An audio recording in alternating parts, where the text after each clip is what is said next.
Salam Kerahiman. Hari ini 23 April. Kita akan baca dari 992, 1059 dan 1065. Kita mulai ya. Dalam nama Bapa dan Putra dan Roh Kudus. Amin.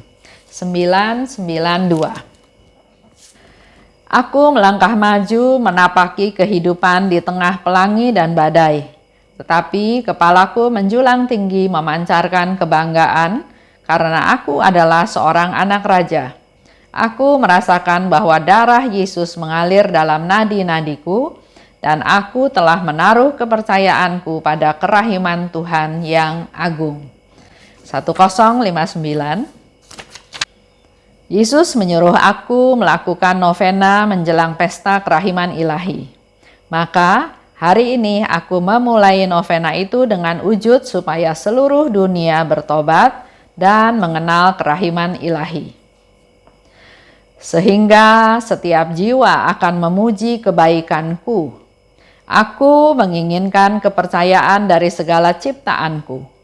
Doronglah jiwa-jiwa untuk menaruh kepercayaan yang besar kepada kerahimanku yang tak terbatas.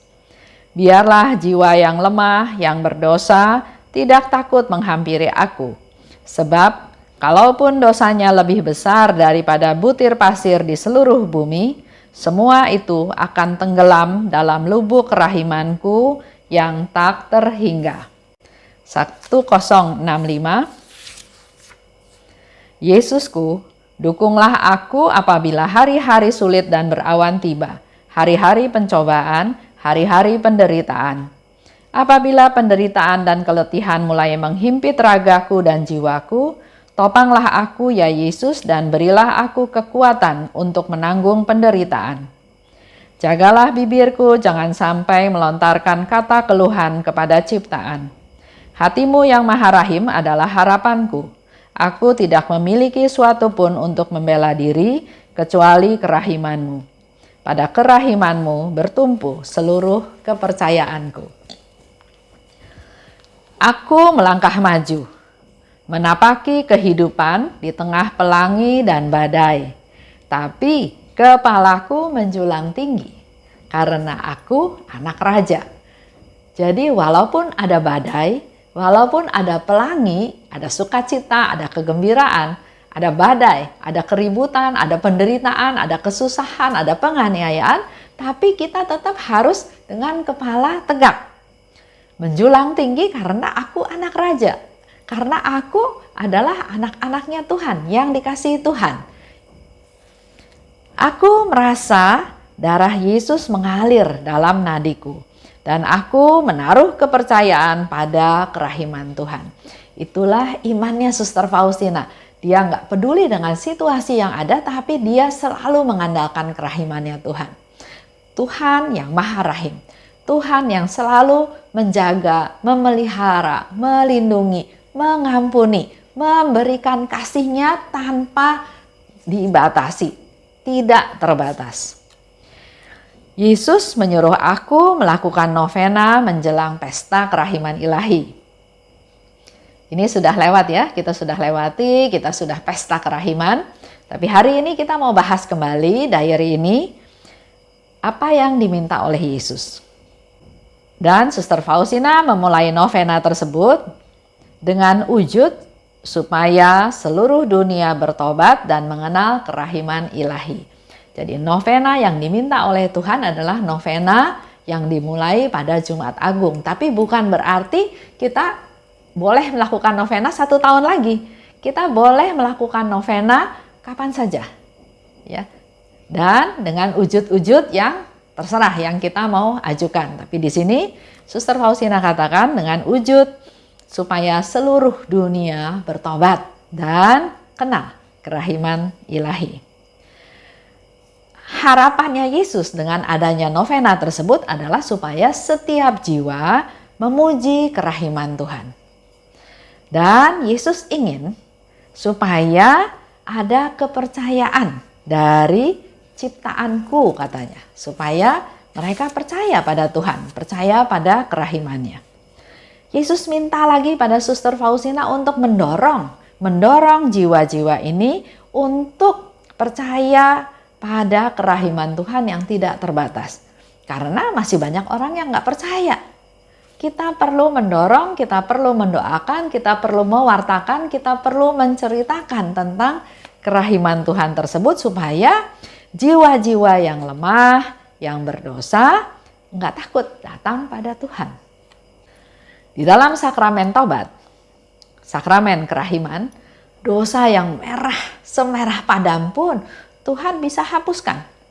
Asal kita datang, kita mengaku dosa, kita menyesal atas segala dosa kita dan berusaha untuk tidak melakukannya lagi. Di dalam sakramen tobat, di dalam ruang pengakuan, Tuhan menunjukkan jati dirinya yang kekal, yaitu Dia penuh pengertian dan penuh pengampunan. Dosa apapun, sebesar apapun, Tuhan akan ampuni. Inilah bukti bahwa Allah Maha Rahim.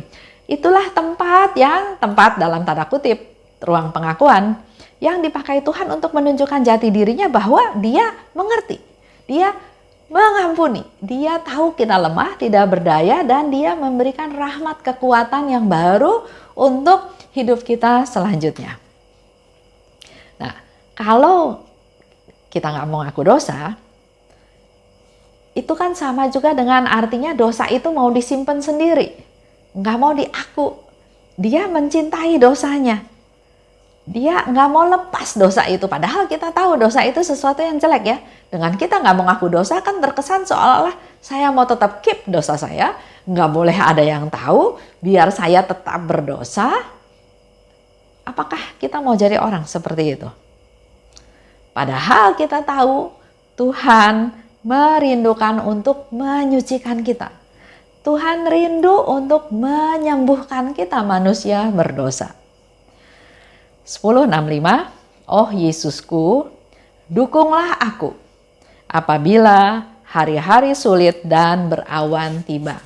Sekali lagi dalam hal ini Suster Faustina enggak minta Tuhan, hindarkan saya dari gelombang, hindarkan saya dari penderitaan, hindarkan saya dari yang enggak enak. Tapi di sini Suster Faustina katakan, kalau hari-hari sulit dan berawan tiba, hari-hari pencobaan, hari-hari penderitaan, topanglah aku. Berilah aku kekuatan untuk menanggung penderitaan. Jadi bukan untuk dihindari, tapi justru melalui kejadian, melalui situasi yang ada yang kita hadapi, kita justru minta rahmat baru dari Tuhan. Karena Tuhan rindu melimpahkan banyak rahmat. Dan maka kita bisa minta rahmat kekuatan, rahmat kesabaran, rahmat pengampunan supaya kita mampu dalam hari-hari penderitaan tersebut, dalam hari-hari penganiayaan tersebut. Jagalah bibirku, jangan sampai melontarkan kata-kata keluhan pada ciptaan. Jangan suka mengeluh. Hatimu yang Maha Rahim adalah harapanku. Aku tidak punya sesuatu pun untuk membela diri, kecuali kerahimanmu. Pada kerahimanmu bertumpulah seluruh kepercayaanku.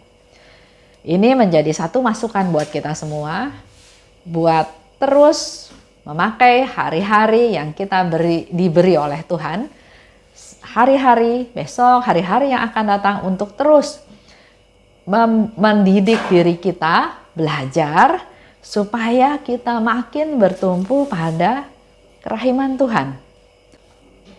Percaya penuh pada Tuhan melalui setiap situasi yang ada. Seperti tadi Suster Faustina sudah katakan ya, hari penderitaan, hari penganiayaan, hari pencobaan, hari-hari sulit, dan juga kalau hari yang berawan tiba. Selalu mengandalkan Tuhan. Karena itulah tema di bulan April ya, kita belajar untuk mengandalkan Tuhan. Justru melalui situasi yang kita hadapi, kita menjadi punya sarana untuk semakin hari semakin mengandalkan Tuhan. Yesus, Engkaulah andalanku. Amin. Dalam nama Bapa dan Putra dan Roh Kudus. Amin. Salam kerahiman.